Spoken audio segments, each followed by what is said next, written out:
ماہ رمضان المبارک کا وہ بیان جو آپ صلی اللہ تعالی علیہ وسلم نے اپنے صحابہ کرام علیہم رضوان کو فرمایا۔ شیخ طریقت امیر اہل سنت مولانا الیاس عطار قادری دامت برکاتہ العالیہ اپنی مایہ ناز تانیف فیضان رمضان میں فرماتے ہیں، حضرت سیدنا سلمان فارسی سے روایت ہے کہ ماہ شعبان کی آخری دن آپ علیہ السلام نے فرمایا، اے لوگو، تمہارے پاس عظمت والا برکت والا مہینہ آیا، وہ مہینہ جس میں ایک رات ایسی بھی ہے جو 1000 مہینوں سے بہتر ہے۔ اس ماہ مبارک کے روزے اللہ عز و جل نے فرض کیے اور اس کی رات میں قیام یعنی عبادت کرنا سنت ہے۔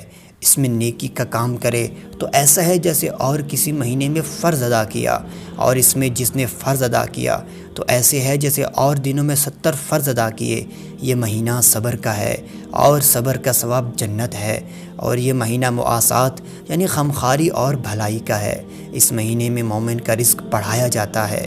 جو اس میں روزہ دار کو افطار کرائے اس کے گناہوں کے لیے مغفرت ہے، اس کی گردن آگ سے آزاد کر دی جائے گی، اور افطار کرانے والے کو ویسا ہی ثواب ملے گا جیسا روزہ رکھنے والے کو ملے گا، بغیر اس کے کہ اس کے اجر میں کچھ کمی ہو۔ صحابہ کرام فرماتے ہیں، ہم نے عرض کی یا رسول اللہ، ہم میں سے ہر شخص وہ چیز نہیں پاتا جس سے روزہ افطار کروائے۔ آپ علیہ السلام نے فرمایا، یہ ثواب تو اس شخص کو دے گا اللہ پاک جو ایک گھونٹ دودھ یا ایک کھجور یا ایک گھونٹ پانی سے روزہ افطار کروائے، اور جس نے روزہ دار کو پیٹ بھر کر کھلایا اس کو اللہ میرے حوض سے پلائے گا کہ کبھی وہ پیاسا نہ ہوگا یہاں تک کہ جنت میں داخل ہو جائے۔ یہ وہ مہینہ ہے، اس کا اول یعنی ابتدائی 10 دن رحمت ہے، اور اس کا اوسط یعنی درمیانی 10 دن مغفرت ہے، اور آخر 10 دن جہنم سے آزادی ہے۔ جو اپنے غلام پر اس مہینے میں تخفیف یعنی کم کام لے، اللہ اسے بخش دے گا اور جہنم سے آزاد فرما دے گا۔ سبحان اللہ۔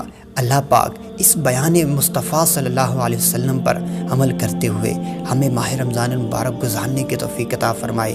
مزید اس طرح کی اچھی ویڈیوز دیکھنے کے لیے اس ویڈیو کو لائک کیجیے اور اس چینل روحانی علاج فاریو کو سبسکرائب کیجیے۔